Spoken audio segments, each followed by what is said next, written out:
a une autre petite idée que je voudrais vous faire passer. Bon, il faut attraper votre tête, comme on dit. C'est de comprendre ce que je veux dire. Il y a, brièvement, je vais vous expliquer. Il y a marqué le verset, il dit comme ça. L'otire chor achicha o nidachim. Si tu vois maintenant le taureau ou l'agneau de ton frère, okay, qui sont égarés, l'agneau de ton frère, le taureau de ton frère, il s'est égaré. Okay. Il s'est égaré. On ne sait pas où il est. Il a perdu la route. Okay. Il ne s'est pas garé dans le... Voilà, égaré. Mais ta lame, ta mère. Mais fais attention. Faut pas... Tu fais comme si tu ne l'as pas vu. D'accord? Faut pas faire comme si tu ne l'as pas vu l'autre chose.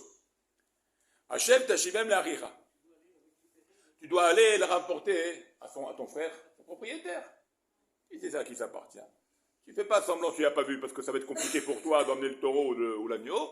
Tu l'as vu, il est égaré, il n'est pas à sa place. Tu sais que ce n'est pas là qu'il doit être le taureau, c'est le taureau de ton ami. Récupère-le et ramène-le. Maintenant, les Gamarahamim de la Gemara nous dit, dans Baba Metzia là-bas, la Gemara nous dit que le Avedat, c'est la perte du mouton. Donc là, ici, il a perdu le mouton, il a perdu le taureau, il a perdu le mouton, l'agneau. Alors, il a perdu son frère, il faut essayer de le récupérer et le ramener. Maintenant, la Chachamim pose dans la Gemara des questions, et là-bas, ils s'interrogent et ils disent que le sujet du mouton, de l'agneau, cacher les coulées alma. C'est dur pour tous les habits. Pourquoi on a besoin de ramener le mouton avec le taureau qui s'est égaré? J'aurais compris pour toutes les bêtes.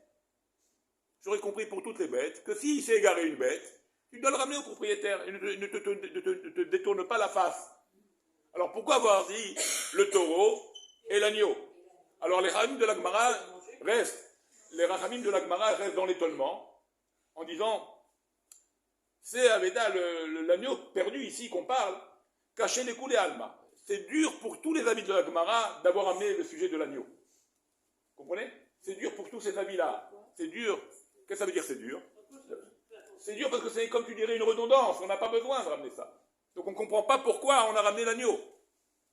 Le sujet de l'agneau. Okay. Alors les Haramim nous disent, en fait, c'est ramené dans Tehilim. Okay. Il y a marqué là-bas dans Tehilim, il y a marqué qu'on est appelé l'agneau. Nous, on est appelé les agneaux de Kadosh Baruch Hu. C'est nous l'agneau ici. C'est nous l'agneau. C'est vrai que le taureau aurait suffi dans le texte pour dire qu'il ne faut pas se dévoiler, se cacher la face et la ramener.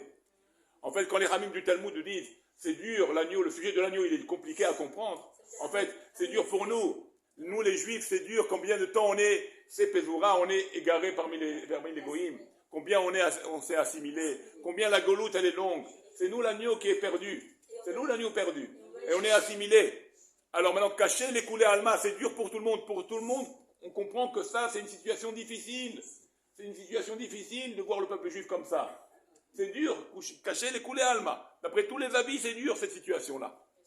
Okay. Ah, c'est ça l'idée. Ah, okay. Comme ça, c'est marqué dans Tehilim. Je vais vous emmener le Tehilim, vous dire le verset. On le voit, oui. Sauf que je croyais que c'était un vrai mouton. Non, la Torah, elle parle. Non, la Torah, elle parle. C'est une nuance que je fais. La Torah, elle parle d'un vrai mouton. Elle ne parle pas de nous. Mais c'est l'allusion à nous qui est. Et là, on comprend ce qui est dit là-bas. Comme c'est marqué. Comme ça, c'est marqué. Je me suis égaré comme un mouton égaré, perdu. Taïti Keseoved. Bakesh Abdecha, demande ton serviteur. Alors qu'est-ce qu'elle dit dans le verset? Il ne faut pas cacher la face. On demande à Dieu, cache pas ta face devant nous qu'on est perdu. Ne retourne pas ta face, Hachem. Rappelle-toi de nous. Hachem, ramène le mouton à son propriétaire. C'est ça qu'on veut dire. Ramène-nous à toi, tu es le propriétaire de ce mouton perdu. Pourquoi? Ki mitzvotera lo shacharti. Car les mitzvot, je ne les ai pas oubliés, combien même les difficultés, combien même la galoute. Qui mitzvotera lo shacharti. Tes mitzvot, je ne les ai pas oubliés. Alors le fait que je n'ai pas oublié tes mitzvot, al titalem imeni. Ne tourne pas la face sur cet agneau qui est le Ham Israël, qui est égaré. Rappelle-toi de nous toujours. Donc ça, c'est une idée. C'est ça qu'on veut dire ici, peut-être, que c'est Avidat c'est écoulé à Alma caché. Bon, si une écouda, j'espère que vous avez compris. Si vous n'avez pas compris, c'est pas grave. Okay. Non, le taureau, c'est là. C'est là. Parce que l'agneau, c'est nous, et le taureau. Le taureau, c'est vraiment, si quelqu'un met un taureau ou un âne. L'homme est chané maintenant. C'est pas sur ça l'idée. Quel vous parlez du taureau, on va parler du taureau alors. Il y a marqué comme ça. Il y a marqué.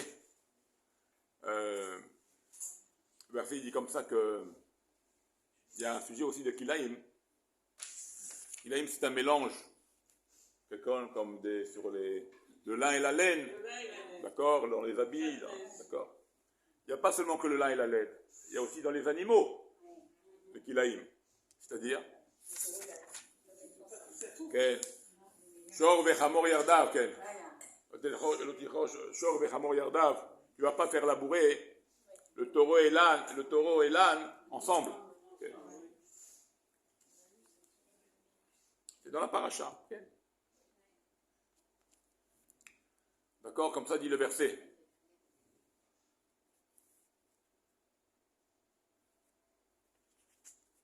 Okay. Alors maintenant, c'est quoi? Quel est le problème dans les Khamim nous explique comment c'est quoi shor? Le shor, c'est un taureau, non? Oui, c'est un taureau. Mais le mot shor aussi, ça veut dire la shon ashurenu. Ashurenu velo karov. Okay. Comme on voit dans Bilam. Je le vois. Ashurenu, ça veut dire voir, c'est une vision lointaine. Ashurenu velo karov, mais c'est pas proche.